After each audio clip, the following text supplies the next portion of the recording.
YouTube channel. Hey everybody, welcome back. In today's video we're going to be going through my favourite or talking about the films that I watched throughout the year.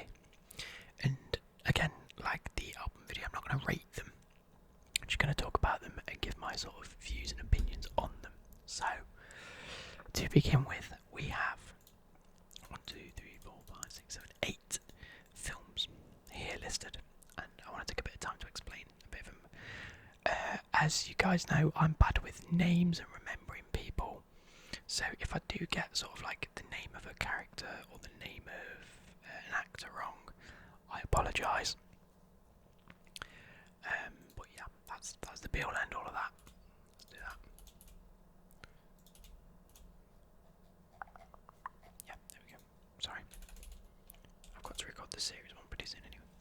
So the first one I want to say is Captain Marvel. Now this is the one where she, you know, it's set way previous to the Avengers, and with Infinity War coming out in 2018, 2019 set ready for Avengers Endgame.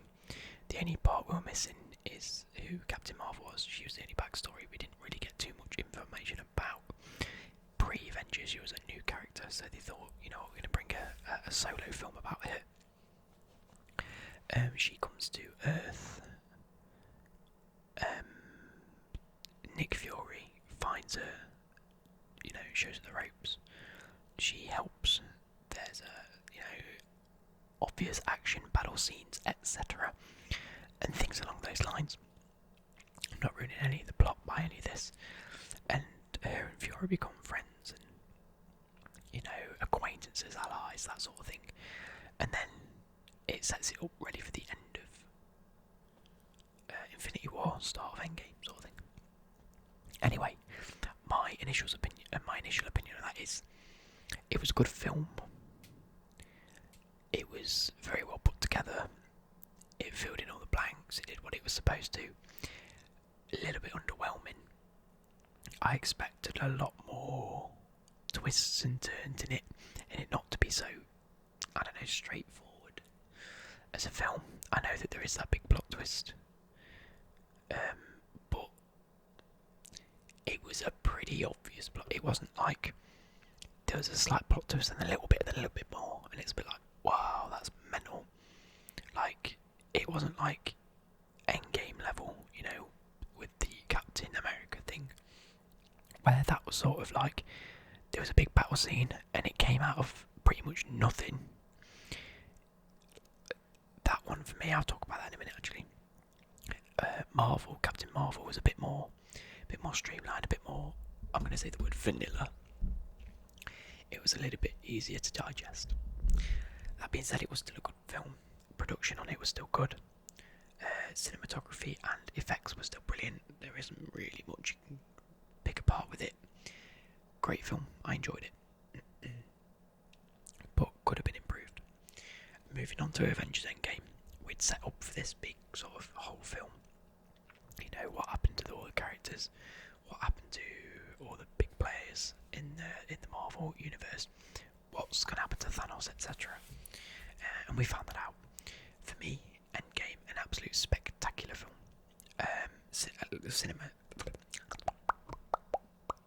Similar to Captain Marvel, great cinematography and effects. Except with this, the plot was there. Not as many twists and turns, again, as Infinity War did, but the whole point of Infinity War was to completely flip side everything in order to add an extra film at the end, which was Endgame, which was always going to come as a big finale. So it was like, it depends on whether you like the finale, knowing what's going to come, and you knowing, or not knowing what's going to come, but knowing the outcome of things. You know, it's a superhero movie. The people are always going to win. You know, it just depends. It's just finding out which characters lose. In Infinity War, it was that whole shock of how many of these epic people have we lost? When in theory, it was more, how are we going to get them back? So there were the two sort of sides with how they could go with it, and that's what they played on in Endgame. It was playing on the emotions of losing plenty of beloved characters, but also creating this enticement and like quick thinking of how are we going to get them back, what are we going to do, are we going to sit on our asses and moan about it? Yes, actually for a couple of years because they didn't know what to do. Yes, it did cause fragments that we will find out, I'm assuming, over the next couple of years. I want to know what happened in them period, in them years. I know that Hook's meant to be getting a film, hopefully, that explains his predicament. And I just can't wait. It's going to be fantastic. And Endgame really did cut ties to the perfect characters and really push on for those that probably need it, and left some open if interpretation decides that they want to go ahead with things, which I think is a very good idea. So Avengers Endgame, a class film. I don't rate it as highly as Infinity War, just because, similar to Captain Marvel, it was a bit predictable, but there were so many twists and turns, like the one I want to talk about, the Captain America one. I don't particularly want to spoil it for those who haven't watched it, but if you haven't watched it already, then I don't know what you're actually doing, because surely you should have watched it by now. The spoiler that I do want to talk about, it was with the Captain Marvel one, the big plot twist came. It was sort of foreshadowed a lot more. You know, there was the whole who's the bad guy in the situation, and at the end it was like, oh, now we know who the bad guy is. Now you know which side to pick and which side to really believe in. With Avengers Endgame, it was a completely different sort of twist. It was a case of this had been foreshadowed 5-6 movies ago, if not more.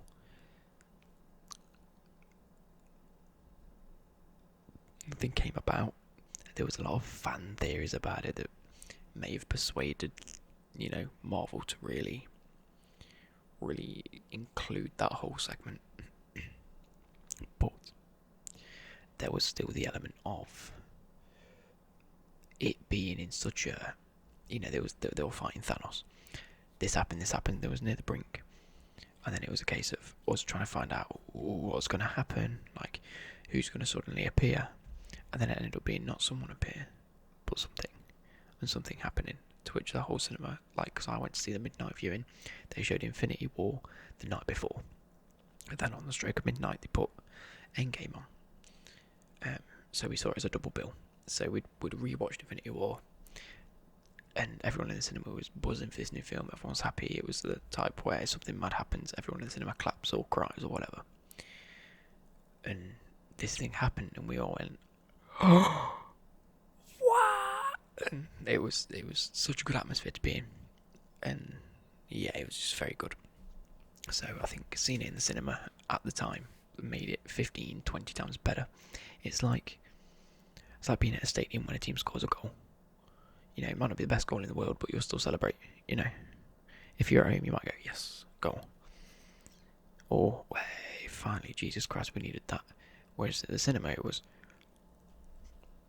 what? Looking around, trying to really focus on the actual bloody film. But yeah, a bit cringe, but it was still very, very good.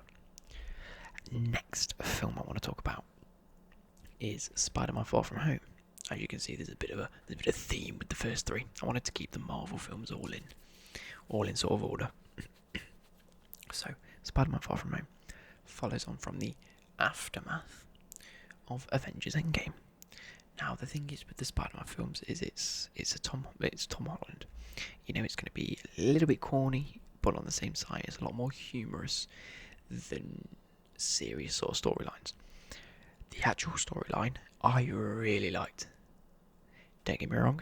Again, with it being a Marvel film, with it being it's not like a mind bender film, hardly, when you really think about it.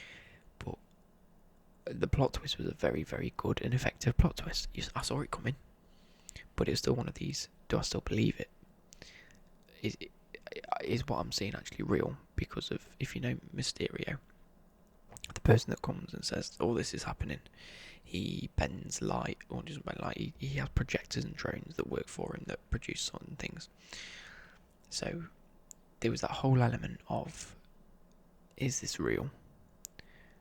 Even post seeing him, reduce all these cameras and back to drones, there's that element of, are we seeing what is actually real, or is he projecting even more, or is he projecting it to make it look like he's projecting stuff? And then on that, is he projecting stuff to make it projecting stuff to make it look like he's projecting stuff, sort of thing. So there's that whole sort of mind-boggling thing. Now, what I will say is, do you know how I complimented the effects of Marvel, Captain Marvel and Avengers Endgame? Spider-Man Far From Home was probably the best looking film I've seen in visual effects, in terms of, there's a level you go to make things look super realistic, okay? And you have to give credit where credit's due. In this one, I think it's harder to make something not seem so realistic, but still making it seem realistic enough that you believe that the characters seeing this. Does that make sense? So the whole point was Mysterio was making Spider-Man look, or he was changing environments around him. Now that's all well and good, but characters, and Tom Holland specifically, have to react in a certain way, knowing a certain scene or visual effect is coming up. Second of all, we need to be able to see the transition in the scene to understand why the character's confused. We have to see some elements of bendiness, not quite like, you can't just stick an image on a green screen, because otherwise we'll be thinking, what's happened? We need to be able to see the fact that Mysterio is controlling this in order to really confuse Spider-Man. We also have now got to see Spider-Man react to this whole new element and thing and combat it. So not only does he have to make it look realistic in the sense that it can fool the character, you've also got to make it look so realistic that the actor knows what he's supposed to be doing. But we've also got to make it not so realistic, so that we can see the changes that occur based on his actions. I hope I've explained that well enough. But that is honestly probably the most ridiculous task you could ever give like a CGI person, or editors and visual effects teams and whatever. If you go and watch The Corridor Crew, they're a brilliant YouTube channel to go and see. If you're into sort of filmography and cinematography and stuff like that, they're a brilliant sort of channel to watch, to see like the behind the scenes on how they do visual effects and stunts and whatnot. I binge their content. It's so good and I'm really fascinated by it. However, you do get a few spoilers and it does sort of take away certain things. And now I found myself, when I'm watching films, looking for certain things where I think, oh, that might be how they do that. Or actually, I clocked onto that, something's not quite right there. And I think I quite like that now. It's not something that I go, oh, it's ruined film for me. It's actually made me look out for certain things and really take for granted, really not take for granted what people do, if that makes sense. And really appreciate the work that others have put in. So go check them out. Overall, I think, like I said, the plot is very good. The actual acting is very good. Obviously, it's going to be top notch. If it wasn't, it'd have been slated. I think the whole emotion behind the Tony Stark incident, I'll keep it at that, is brilliant. But you know what? Fantastic film. I do like the Spider-Man series. I have been quite a Spider-Man fiend. I do like the Spider-Man films, even when it was Tobey Maguire. Even then, when it went to what's his face, I wasn't a fan of them completely. But when I found Tom Holland doing Spider-Man, I was thinking, oh, not another bloody Spider-Man. Then he came and I was like, oh, you know what? Rate that. I like it a lot, and I've stuck by it, and I still like it. But they do play on the emotion of coming back from the blink and whatnot. Anyway, I want to move on. We now have Joker. This was a film where I'd heard the reviews. I heard mixed reviews at the time of some saying it's actually a bit pathetic. Not a lot of people understand it. But part of me thought, I quite like that aspect, the fact that people aren't quite getting a film, because then it tells me that it's a film I need to think about and really take in what's happening around the character rather than what's happening to the character or what's happening with the character. I need to really... It's a good film that displays emotion rather than action. You know, me, when I heard it was about Joker, I expected a lot of sort of Batman-y things. Didn't watch the trailer because I didn't really want to know what it was about after hearing the reviews about it. You know, it was one of those I wasn't really keeping tabs on, but when I did hear about it, I thought, should I go check it out? So, you know, looked online, saw some good reviews, bad reviews. I thought, you know, I'm going to go into this completely neutral and see what I think. Because if I see an action, if I see a trailer and think that's going to be a bit shit, going to the cinema, I'm probably going to already have that predisposition in my head. Something that happens. So I thought, go watch this with my girlfriend, their family, and see what they think. Now, I came out of it so bewildered for very, very good reasons. I think it was not only one of the best films I've seen, but also one of the best performances I've seen. It's not very often I say that without good cause. Now, I will start with this. I do think I can understand why people don't like it. It hasn't got that grittiness of a movie. It hasn't got that action of an action film. It hasn't got that comedic value that quite a lot of people may look for. It's got some, don't get me wrong, it's good, but it hasn't quite got that.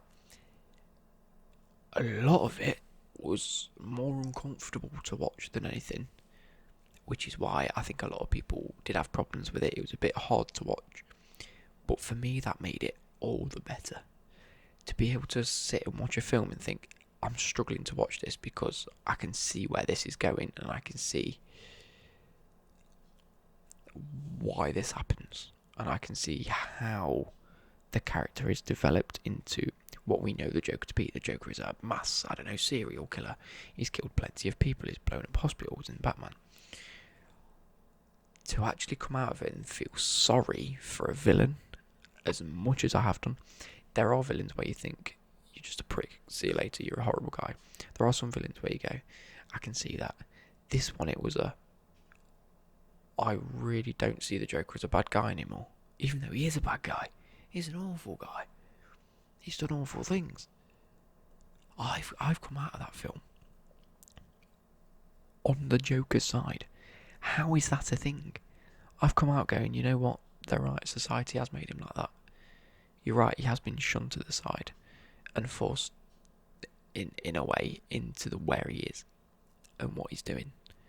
And that for me is so mind-boggling to come out of a film going, like, don't get me wrong, it was sad in many, many respects.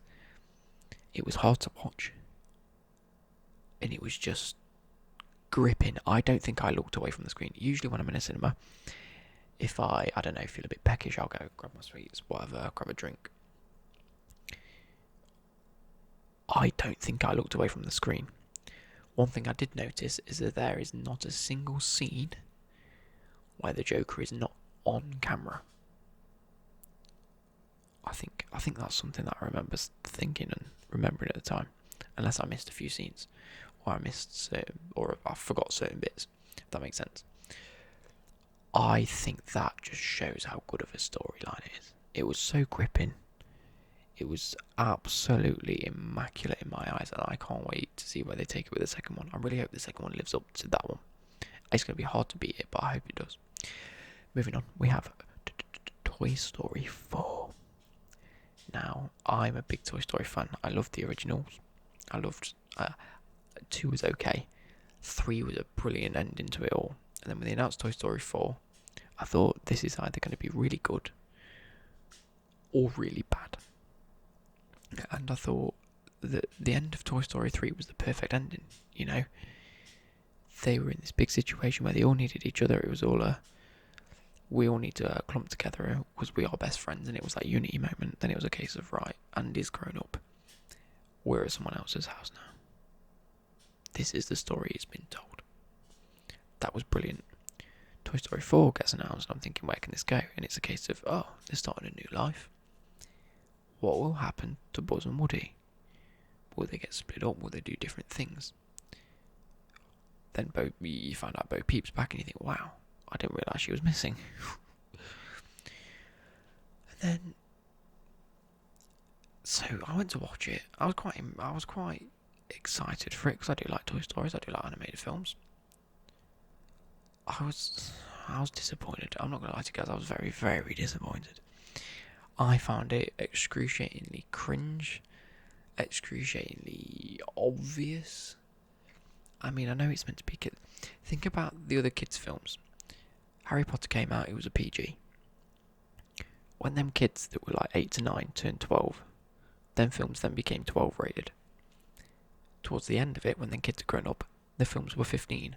That is a perfect example of how to keep the audience and how to keep the films brilliant for the people that you know will be watching it. Does that make sense? So, not that the later Harry Potters are unbearable to watch for 8-year-olds, but, you know, it kept with the audience that watched it and followed it. Toy Story did the same with 1, 2 and 3. Started off quite PG, a little bit dark, a little bit of humour. Number 2, good storyline, got the cognitive thinking going. Number 3, brilliant unity, they're all going to die. At the end of it, quite sad for them 12 to 15-year-olds. This one, I'm thinking, they need to accommodate now for that 12 to 21-year-old, such as myself. You know, anywhere between that whole age range, that's what they need to accommodate for. I feel like they went back.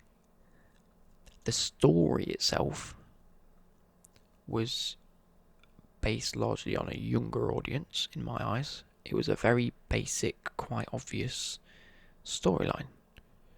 Yet it had very deep sort of emotional ties to those that were old. I think they did the wrong thing in 2 ways. They needed to be able to appeal to kids to come and watch it because it was a U-rated film or a PG-rated film. But they also needed to entice the older generations that have grown up watching Toy Story. Instead, what they did was made a film boring enough to bore the older generation, but put things in that confuse the younger generation rather than it being the other way around. Does that make any sense? I don't know if I've explained that correctly.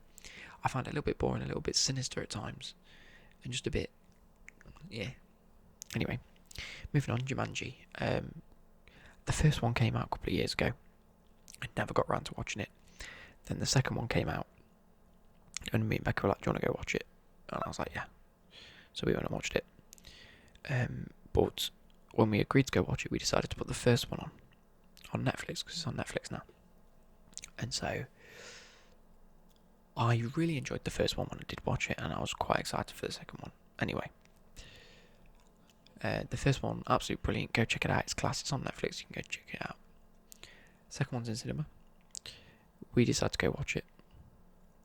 I think, how can they differ from the first one, bar it being a different setting, which is what it is. And I must admit, I laughed a lot. It was, I think we actually went on our anniversary, me and Becky did. And it was a case of we were sat down and we were thinking, do we go out for anniversary, do we not? Becky was like, we can go watch Jumanji. And I was like, yeah, let's go watch Jumanji. I remember wanting to go and watch it. So we went and watched it. I thought she would probably get a bit bored halfway through it, and to be fair, she probably did. I can just remember keep looking over to her, giggling to myself, because some of the jokes are hilarious. They really do cater, like Toy Story didn't do. They really catered to knowing that an older audience would probably watch it as well. They had the quirkiness, the silliness, you know, the talking horse and whatnot that entertain kids. But they also had proper subtle, dark humour on many occasions, and that just makes it excellent for me. Some proper funny gags in there that just had me howling. So, another one film that I do recommend. You know, they go on this adventure, they have to cross these monkey ladders and bridges and whatever. It's just really funny, and it's like, oh, I can do this, it's easy. Then he steps on the first one and it starts rotating and they're all like intertwining with each other, and he goes, maybe it's not. I just find it quite amusing. Now, 2 films that I watched at the start of the year. First one, Aladdin, that came out at some point last year.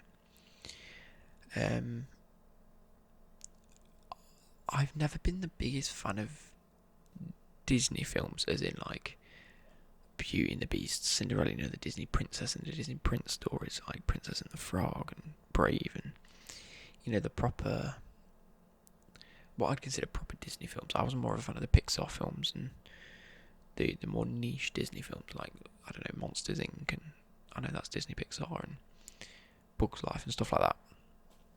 So I never really watched Aladdin. Now I saw it come out and I was a bit like, oh, he's just going to be running around singing songs and acting like a weirdo for no reason, just to impress a princess that in reality would never love him. And then suddenly, and it was quite an obvious plot. Don't get me wrong, it was an obvious plot. But it was obvious for good intentions. I'd seen Dumbo, which isn't on the list, and they took that completely past the original. It was a bit like, what have they done to Dumbo? Aladdin, I thought, I hope they don't do the same. I hope they don't go the first half an hour, all the obvious things happen, and then they get married, and then it's a case of what happens after they get married. Do they go on adventures? No, it was just the story of Aladdin, but it was live action. So I was a bit like, okay, are they going to do well? Because Lion King came out last year. Haven't watched that. I'm not planning on watching that. I'm not a Lion King fan. And so, what's going to happen? I was impressed. I'm not going to lie to you. I was impressed with it. Music was good. Songs were good. All the obvious songs. Acting very good. Plot very good. It's stuff that you can't really go wrong on as long as you keep it close to the original, which they did. I think what made it better was the depth of the characters and the actors that they had. Will Smith played the genie very well. I heard a lot of mixed reviews. Not mixed reviews, but mixed reactions to finding out that he was going to be the genie. I was like, fair on him. If he wants to do it, it's a good gig, innit? A lot of people were like, no. How? Now knowing that Robin Williams did it first, I could see why people reacted so well, because that was such a beloved character. People loved it. And with Robin Williams having died, a bit tough to take a new person stepping in to such an iconic role. But I do think he did it justice, and I think he played it very, very well. It was the obvious, like, Will Smith, like, nah, you're joking, no, sort of that sort of passiveness. Whilst also knowing that as a genie, he probably wants stuff. Which is the whole point of him. He's like, he can't, he's everything, I have to obey you. I can't have anything for myself. Blah, blah, blah, blah, blah. You want a castle? Yeah, I have a castle. Blah, blah. But whilst Will Smith played it very well in the sense that he made it as if like, no, I'm just here to serve you, It's like if someone comes around your house to, fix a tap, and you go, do you want a cup of tea? They go, oh, I don't know, I probably won't need a cup of tea, probably won't be here long enough. And then as a person, you should go on, have a cup of tea.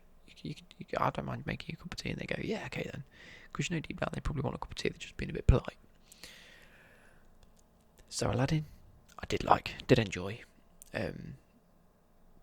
Not top quality film for me, but it was a good, enjoyable film to watch. For saying it was the first time I'd seen Aladdin. Last on the list is a film called Fighting with My Family, a story of a female wrestler, that grew up in the UK, in, I want to say, Swindon. Why is that in my head?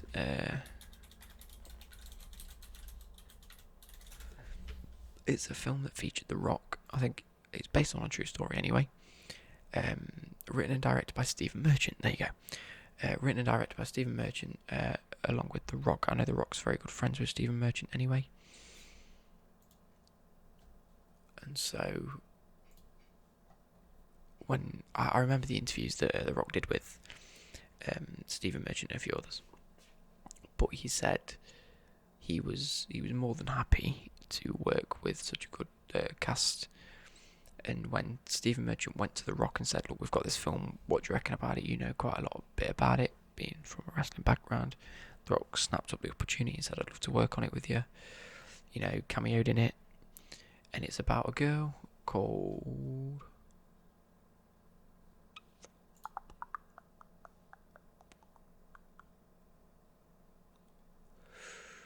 a wrestler called Paige. That's her wrestling name. Paige actually, went and met the actor at one point. That's pretty cool. So it's an what's her name? Florence Pugh played Paige, who comes from a wrestling family. You know, they put on shows every weekend and they train together and whatnot. But she gets offered a once in a lifetime opportunity to go and train for the WWE. Now, her trainer, played by Vince Vaughn, is very tough, like hard, sort of in your face. If you don't do well, similar to how he's in dodgeball. It's almost as if the dodgeball master leveled up. Sort of that. If you don't want to do it, then get out of my gym, sort of thing. But it's very, again, it's another one that's quite hard hitting. It's quite a lot of, you see her get low quite a lot, and I can't do this, I want to cry. A lot of desperation in herself, you know, dyeing her hair and whatnot, but then coming out and really owning herself. Because her family say, look, you're not coming back. Then, obviously, it was technically her brother that was always deemed a good prospect to the family to do this. They both tried out together. And so when it was her brother not making it and she did, then it would be, you know, it's tough for her to deal with the fact that she's now not got a brother beside her helping her and pushing her. It's all down to herself. Now, like I say, it is based on an actual true story of how Paige became the real wrestler. So there's quite a lot of true sort of connotations to this. There's a lot of true sort of actions that were taken and stuff, whatever. But in the end, it's still portrayed as a very good film, as well as a true story-based film, if that makes any sense. I did really enjoy this. I didn't realise it only had a budget of 11 million, which, yes, is a lot. But when you think about movies nowadays getting upwards of £100 million budgets, they've got a tenth of the budget. It boxed office 39.1 million. So it's definitely made its money back, if not 3 times more. And so I rate this film quite highly. I did like it. It's one of those where I'll probably watch it again in about a year's time and go, oh yeah, I remember this film, it was good. Let's watch it again. So, quite impressed with it. Really happy with it. And there's not really much more to say. It was a very good film based on a true story. So, overall, best films of the year, I've got to say. Got to give it to Spider-Man, Avengers and Joker. I can't not give it to them. For me, Joker, one of the best sort of masterclass films I've ever seen. There are films that I've probably enjoyed watching more because they're just good films to digest and watch. Joker was hard to digest, but for me that made it all the better in terms of an actual film. I rated it a better film. So I hope you guys have enjoyed, and I shall catch you later. Good.